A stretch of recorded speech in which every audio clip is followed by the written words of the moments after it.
Kita nyo mga tatay, iba talaga ang kulay pag bago. Ito 2,000 ano to eh, km na itong tinakbo natin dyan. Tinan nyo, sobrang itim no. Ito yung ano, bago ng langis na ilalagay natin. Alright mga tatay na, pinigyan na natin yung ano galon.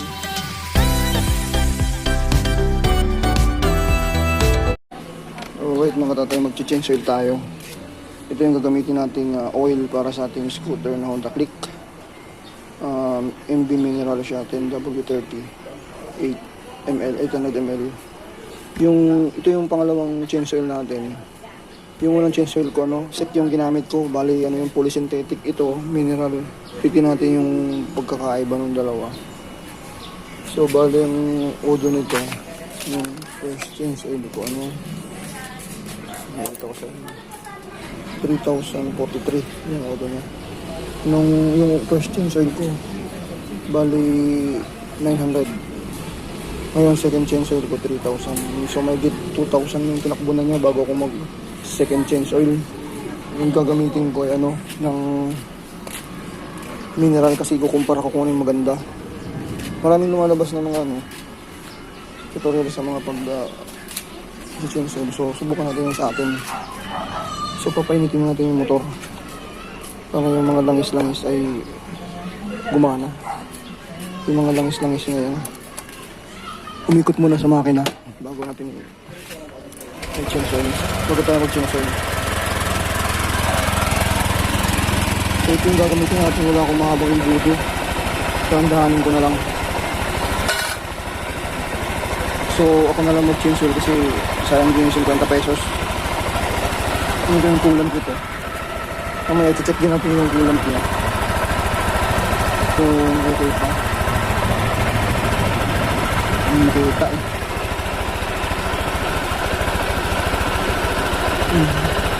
Nasa low pa naman siya eh. Nasa ibabaw pa ng low.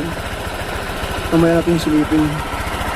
Ipinitin natin bago natin buksan para yung mga langis mag-circulate. 3 hours later. Ito gano'n, patayin natin. Tapos buksan na natin yung sa ilalim. Kapag-change oil na tayo.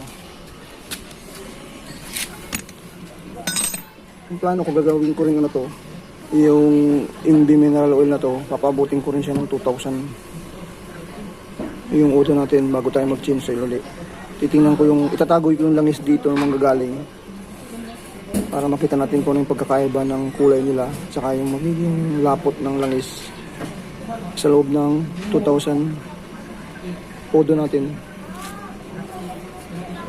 So tanggalin natin itong takip dito. Yan, tanggalin natin yan.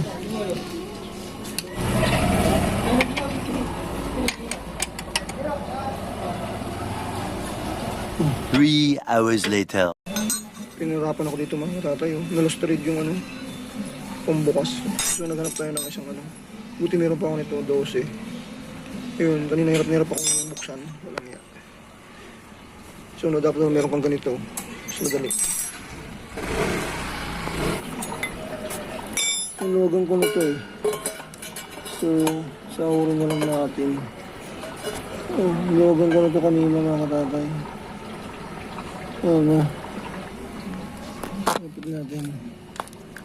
Ito nyo na siguro, no? Ito. So, tatanggalin natin ito mga katatay. Pero pawisan din ako kanina. Hirap talaga pag wala akong gamit. Uy, natapon. Uy. So, medyo maitim na yung langis. Ayan, 2,000 ano yan. Doon eh. 2,000 km. So, antayin natin maubos, madrain. Sayang, natapon yung pwede pa natin gamitin pang luto yan. Ang dami rin palang laman. Hindi rin pala basta-basta madidrain. Paano kuha na yung madrain yung langis mo. Kasi yung iba natutuyuan doon ng langis. Ewan kung bakit nangyayari yun. Ang dami pa ng laman yan, halos ang kaserula. Pero bakit yung iba natutuyuan?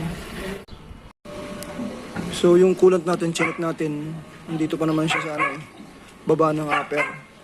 Siguro magdagdag tayo pag nandito na. Kunti lang naman yan eh. Bubukas pa tayo ng ano. So, andun yung pulant natin eh. Pero hindi mo natin lagyan sa kanalang pag andito na siguro. Check natin nila pag naka 2,000 ano na tayo km. Kasi nasa 3,000 pa lang. Sabi naman kasi nung ano, kasa, nung binili ko to, 7,000 daw magdagdag na. So naka 3,000 pa lang tayo. So try natin pag naka 7,000 baka bumaba na nga dito yun. Saka tayo mag-add. Alright, wala na siguro mga katatay na tumutuloy eh. So ang itim no. May itim na siya pero marami pa. Tapos yung dulas niya, okay pa naman, hindi pa naman siya magaspang. Yun nga lang may itim na. Compare dun sa bagong lagay talaga. Kaya yung makina nyo, mararamdaman nyo, iba na yung ano eh, tunog. Compare dun sa bagong salin talaga. So inisalin na natin itong bagong ano, oil. So ito nga mga tataya, subukan natin itong mineral oil. Kasi yung ano nilagay natin dati, polysynthetic. Yung pangsara niya, yung ano niya, yung sa oil filter niya, hindi natin nalinisan kasi pinalinisan naman natin nung magpa-chainsaw tayo. Siguro sa sunod na chainsaw natin, doon tayo magbubukas sa kabila. Kailangan makabila ako ng mas malaking back range. Yung open range. Yung pinahirapan ako dito, grabe. Nagaktak yung pawis ko. Kasi mali yung ano, nag-lost thread yung pambukas ko. So bumuti na nakakita tayo ng ganito dose eh. So isa na natin. Di ba kailangan sobrang higpit? Hindi mo natatanggal yan. Tamtaman lang. Dapat yung sara. Kanan, bukas pa kaliwa. Okay na. So magsaling tayo ng langis. Ay, patipid tayo ng 50 pesos. Ito yung mga tatay, iba talaga ang kulay pagbago. Ito 2,000 ano to eh, km na itong tinakbo natin dyan. Tinan nyo, sobrang itim no. Ito yung ano, bago ng langis na ilalagay natin. Alright mga tatay na, pinigyan na natin yung ano, galon. Nahirapan ako kasi yung budo ko, maiksi yung bunganga niya. Medyo may natapon dito sa langis natin, kunti. Mabili nga ako sa Lazada ng mahaba yung nozzle.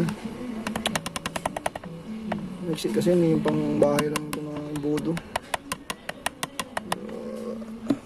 Siguro side na yan, okay na yan, takpan na natin.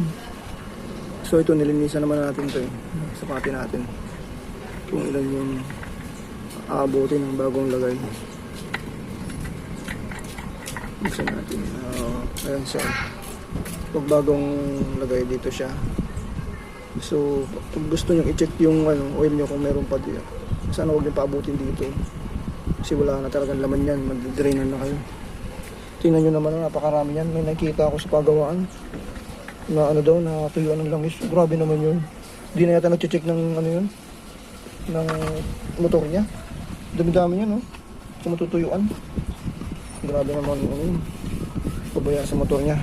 Anyway, sari natin ito dito. Baka i-compare natin yung mineral oil after ng 2,000 km. Yung second chance, ay third chance oil natin, pabutin din natin ng ano, 2,000 km kung magkakaparehas yung kulay ng langis niya. Ito pala ay polysynthetic. Kicks yung ginamit ko dito ng langis. Yung pang manual, hindi siya pang scooter. Sabi kasi nung ano, nung mekaniko, okay lang daw yun. Nakuhan talaga ng mekaniko minsan. Oo nga. Parehas lang din. Kasi yung binili kong laman niya, ito siya. So subukan natin i-start natin mga katatay yung motor natin para mag-circulate yung bagong langis sa kanyang makina. Yung natanggal yung ano, hindi pa rin natanggal yung ano, yung oil change. So mamaya i-set up natin. Kala ko automatic siya matatanggal pag nag-change oil ka.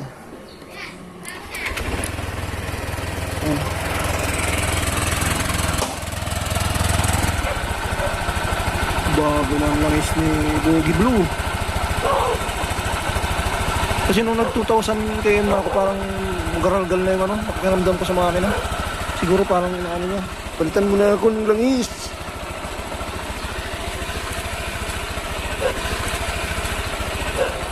So yun lang mga katatay. Ganun lang kasimple mag-change oil. Kahit nahirapan tayo kanina.